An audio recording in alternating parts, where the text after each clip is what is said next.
सूरज के जीवन का एक ही फंडा था कि मेहनत तो गधा भी करता है। घर बैठे जो कमाए समझदार वही होता है। इसीलिए उसने कभी नौकरी ही नहीं ढूंढी।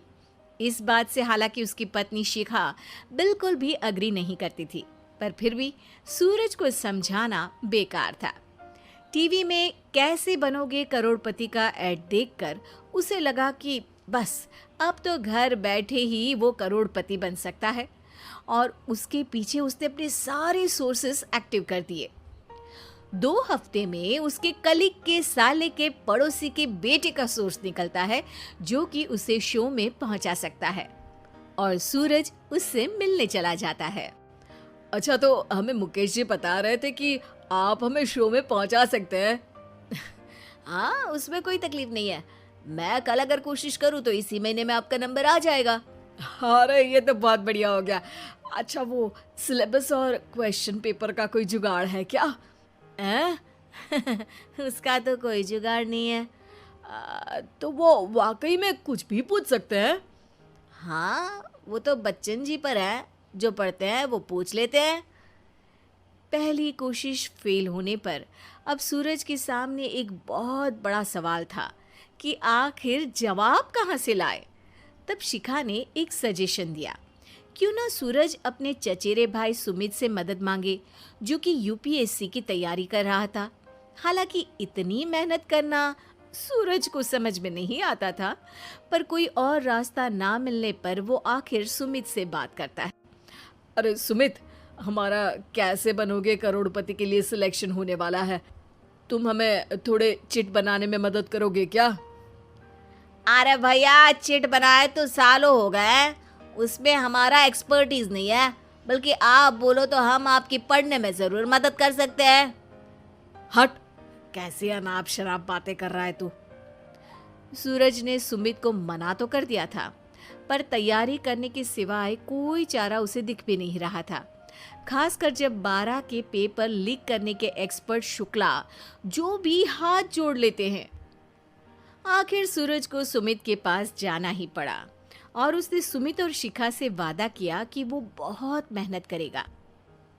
1 महीने की तैयारी के बाद फाइनल हुआ कि शो से 1 हफ्ते पहले एक ट्रायल खेला जाएगा, जहां पर सारे रिश्तेदार ऑडियंस की जगह पर होंगे और शिखा सवाल पूछेगी। दूर दराज से भी रिश्तेदार आकर हाजिर हो गए देखने कि आखिर कैसे बनेगा सुमित करोड़पति।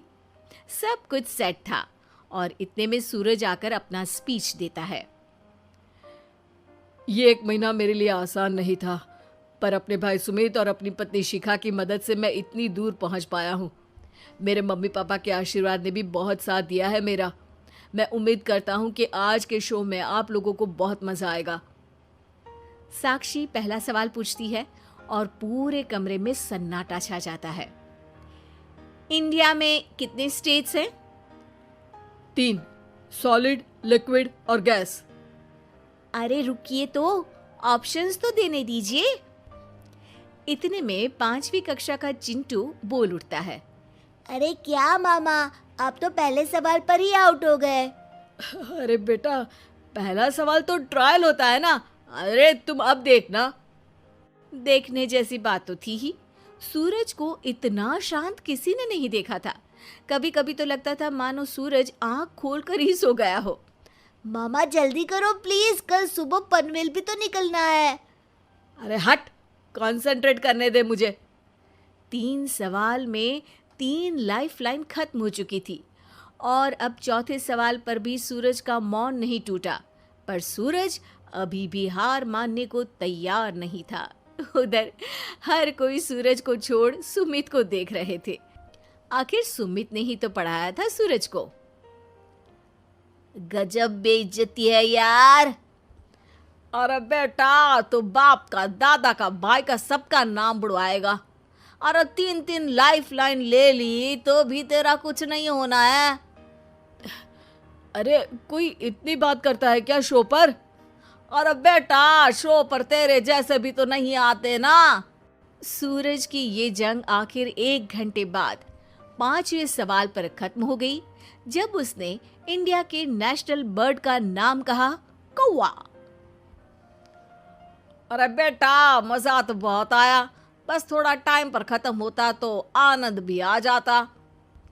ताने बारिश के बूंदों की तरह बरस रहे थे और सूरज को भी समझ आ रहा था कि ये करोड़पति बनना शायद उसके बस के बाहर की बात है। पर वो आखिर ये बात मान कैसे लेता? वो सख्त लौंडा जो ठहरा, उसने सोचा कि बेइज्जती तो हो ही चुकी है, पर अगर मैं हार नहीं मानूं तो शायद कुछ हो सकता है। शिखा, तुम देखना, असली शो में आग लगा दूंगा, आग। करोड़पति बनूंगा मैं। हाँ, सब्जियां खत्म हो गई है घर पे, ले आओ। पहले पति बन जाओ, फिर करोड़पति बनना। अरे गजब बेइज्जती है यार। बेटा, अभी तो घर पर ही हुई है, 1 हफ्ते में तो तुम देश के सामने करवा कर आओगे। वैसे जब टीवी पर जाओ ना तो बस अपने मम्मी का ही नाम लेना, ठीक है? कोई पूछे तो बोलना कि पापा नहीं है मेरे। अरे पढ़ाई की, पेपर निकलवाए, इतने सारे लोगों को खाना खिलवाया, क्या फर्क पड़ा? इसीलिए मैं कहता हूँ कि मेहनत तो गधा भी करता है, घर बैठे जो कमाए वही सिकंदर। लेकिन मामा, गधे भी जानते हैं कि हमारा राष्ट्रीय पक्षी मोर है।